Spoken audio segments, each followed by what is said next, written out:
listeners, and welcome to our latest episode of Bones of the Story. Today, we're doing a topic on if you like this, then you should read that, based on some of the novels that we have read and discussed for the last 3 seasons. And so, I'm going to go ahead and get us started. So, from season 1, if you liked Madison Kate by Tate James, there's a series by, I can never say people's names right. Is it Siobhan? Siobhan? I feel like there's a couple different ways that people pronounce it. Just kind of depends. Tell me Saban. away. Siobhan's one? Yeah. Okay, Siobhan Davis is called the Sainthood Boys of Lowell High. And it's a reverse harem, and of course it's got the high school college aspect like Madison Kate does. And it's about a core group of guys who end up, well, you know what a reverse harem wife is. Why am I trying to explain? I don't know what the fuck I'm trying to explain. But it has the same elements. I think the one of the reasons why I think people would like it is because both of the main female characters have a way of surprising the guys. Even though they think Madison Kate is one way, she's actually another. Not the best, but still.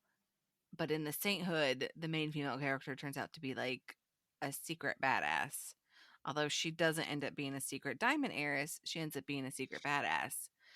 And their dynamic is set up to where like the hierarchy is the female gets to make the decisions. I mean, they still talk about it as a group, but because they're like criminal organizations, and they're doing shady stuff, they defer to the main female character. And so I think that's why. I don't know what I'm talking about. I'm just talking. I mean, that's the whole point of the podcast, right? Yeah, totally. So that's why I think that those would be a good. Although I feel like Sainthood is darker than Madison Kate. It's a way darker than Madison Kate, obviously. But I think that they have similar parallelings in the stories. Oh, you know what? I should have recommended something completely different. That's okay. Put it as a caveat. Your turn. Okay. So, as y'all know, if you've been listening to this podcast for any length of time, ACOTAR is my favorite fantasy series. Okay, so I love ACOTAR romantasy series, right? So, the first series that really gave me ACOTAR vibes without it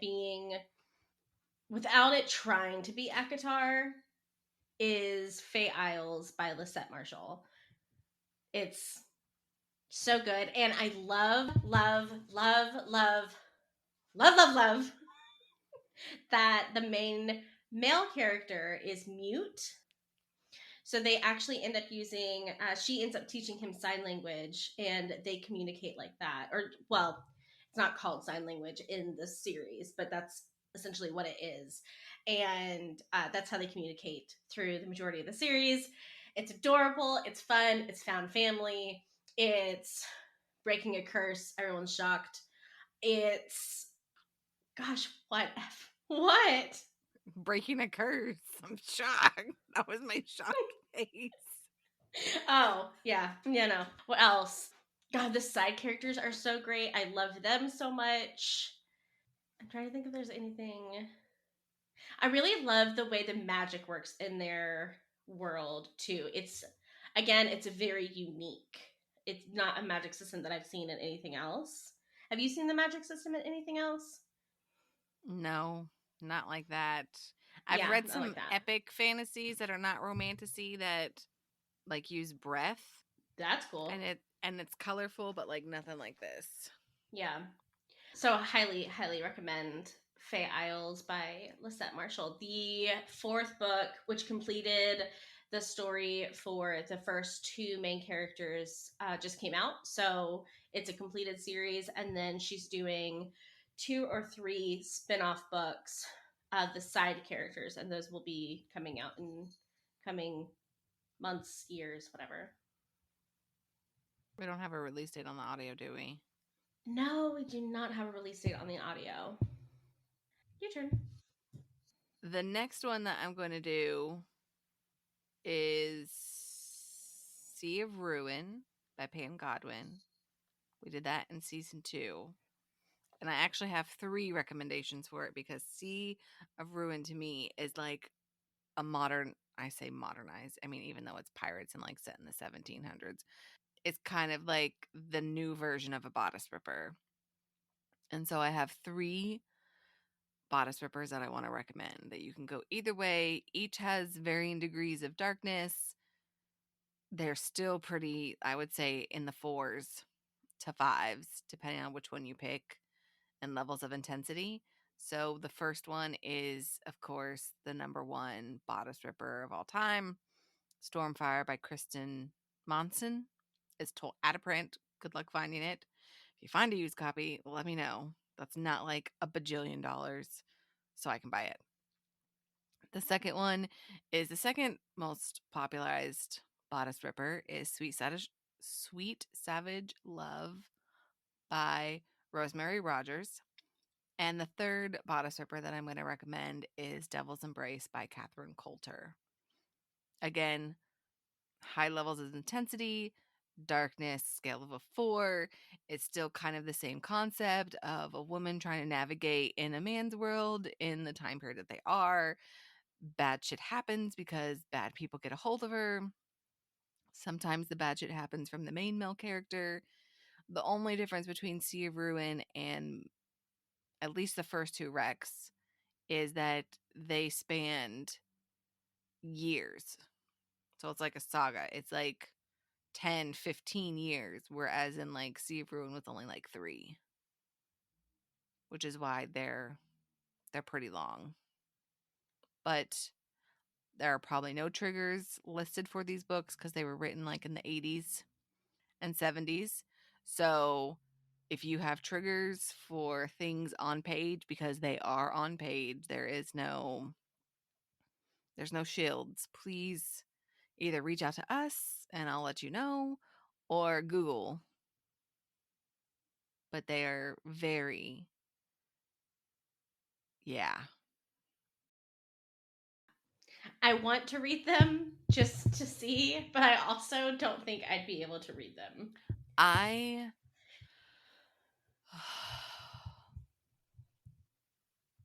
yeah, I don't. If I had to recommend one for you, it would have to be Stormfire. Like it, Yeah. yeah, it's intense, very intense. Actually, maybe read like a Kathleen Widowis. Like her bodice rippers are pretty tame, way tamer than the Sea of Ruin for sure. I mean, still at like a 4, but not as brutal. Hmm. We'll see. I'm currently in my light and fluffy romance era. I've been reading a ton of Christina Lauren. So I've got to like I've got to like Reset. re-up. Yeah, like re-up my like light and fluffy cup because we are just like 3 months away from October, and I know I'm gonna be right back into give me all the dark romance and horror romance Yep. books for at least 6 weeks. Okay. Here you go. Tag you're it. Um, okay, so I did Akatar. So the next one, we've talked about both of these series on the podcast already, and we kind of talked about the comparison. I don't even remember in which episode we made the comparison, but for this particular episode, I am recommending that if you read Throne of Glass and loved Aelin, then you should read the Bridge Kingdom duet, the Bridge Kingdom and the Traitor Queen, because Laura reminds me a lot of Aelin, and vice versa. If you read Bridge Kingdom and the Traitor Queen and loved Laura, then I would recommend you read Throne of Glass to read Aelin. And I feel like that's a very like short summary between the two, but like It explains it all. If you know, you know. Yeah, like they're both assassins, they're both beautiful blondes, and I feel like they both are Is Aylin two. blonde? I thought her hair was white. I thought she was blonde. Don't trust me on that. I'm gonna trust you way more than me. I mean, all the not that it means a lot, but like all the art that I see, she's blonde. Well, because I thought on the original covers of Throne on Glass, the character, she had white hair. Yeah, she had white hair. Yeah, Okay. that's true. That's a good point. Okay. So I mean, I don't that's know. still like a cousin to the blonde. Sorry, I didn't mean to. No, you're You fine. know me. I gotta like stick my nose in everything. I should have named Sully Aylin. She's so spicy. When you get her a friend and build that catio. Okay, so and then the real like common denominator between the two of them for me anyway is they are both so fucking smart. Like they are the ones that are driving the ship. They're the ones that are making the plans. They're the ones that do the rescue missions most of the time. Like they are the ones that get the victory in the end, and it's just just I don't think I could. I think I could argue all day that the two of them are the strongest female characters that I've read, or maybe not strongest, but like smartest, most cunning. With I Aylin mean, edging out Lara by just a you can smidge. have intrinsic strength. That doesn't have to be external, Yeah, strength. They are very strong women. I would yeah, say that they are in my top 3 to 5 yeah, for sure. I agree with that. Okay, my turn. yeah. Your turn. So my next one is The Vicious Lost Boys and brain fart. Sorry. So Vicious Lost Boys is about it's Peter Pan retelling. My Mm-hmm. recommendation is not a Peter Pan retelling, but they are creatures and shifters and stuff. So I think that if you like the Vicious Lost Boys, that you'll probably like the Ruthless Boys of the Zodiac by Caroline Peckham and what is the other chick's name? Are you saying no to me? Oh, I Oh, refuse to read Zodiac anything. well, And I think it's you can Suzanne something. hold on. I'm looking it up. Susanne Valenti. I haven't started the Zodiac Academy. I'm waiting for the reprint because they've done a lot of edits and made it more spicy. So I'll be reading the Zodiac Academy as the new revised versions come out. But the Mm. Ruthless Boys of the Zodiac is actually really good. It's not set on an island, but it is set at a private academy. There is a war going on between two sides, the same thing like with Peter Pan. There's a fight for who's supposed to get this power. Oh, this is very like Vicious Lost Boys Yeah. coded. There's some, you know, Peter or Pan or whatever was doing things to find his power, but in Ruthless Boys are trying to stop an evil side to doing the power. And then, Pan was looking for who stole it or who has it or where it's at. In Ruthless Boys, she's trying to figure out who killed her brother. That's not really a big spoiler. You learn it like in the first like couple of chapters of the first book. So, but I think that there's a lot of parallels. Reverse harem, powers, different, mates from different, species. I think it's a really good. I feel like the levels of intensity is the same. I think like the darkness is the same. I think that that's a really good one if you really like Fish's Lost Boys and the Ruthless Boys of the Zodiac. I guess we should throw in this caveat, kind of like what you just said. And also, if you like the one that we're recommending, but you've never read the other, so like if you've read Ruthless Boys of Mm-hmm. the Zodiac, but you've never read Vicious Lost Boys. Although, again, let me throw my caveat on. I don't like Peter Pan retellings, but I did enjoy that one. If you liked the Ruthless Boys of Zodiac, I probably would not recommend Vicious Lost Boys. I would recommend like 5 other different things, but it's still because we're going For the Vicious sake Lost of the Boys to podcast, something. Yeah, this is a really good parallel. I like. Okay, and for my final one if you enjoyed Bonds That Tie, then I recommend Emerald Lakes by Britt Andrews if you're wanting a lighter, more fun, why choose fantasy romance. Yes. I love the Bonds that tie. I Bonds is also fantastic, but I loved Emerald Lakes. Emerald. I love that. I think that your comparison is really good. I agree because I've read both of them. It definitely is a lighter version. You're gonna get the same, feelings. It's the same build up. Sorry, I'm still in your No, you're fine. spot. No. Well, and That I feel like the group of men feel very similar in both series. you're gonna have to explain that a little bit more for me. I mean, you've got like the tough macho guy. You've got Oh, okay, like okay. the comedy relief. Because I was Like, thinking, okay. Yeah. Now I get what you're saying. Because I was like, no, they're not. oh my That's not where god. I was going. But now that you say that, yes, you're right. They each have like a characteristic trait that matches up. And her relationship is built over the multitudes of the book with Yeah, each that's a good individual point one. too.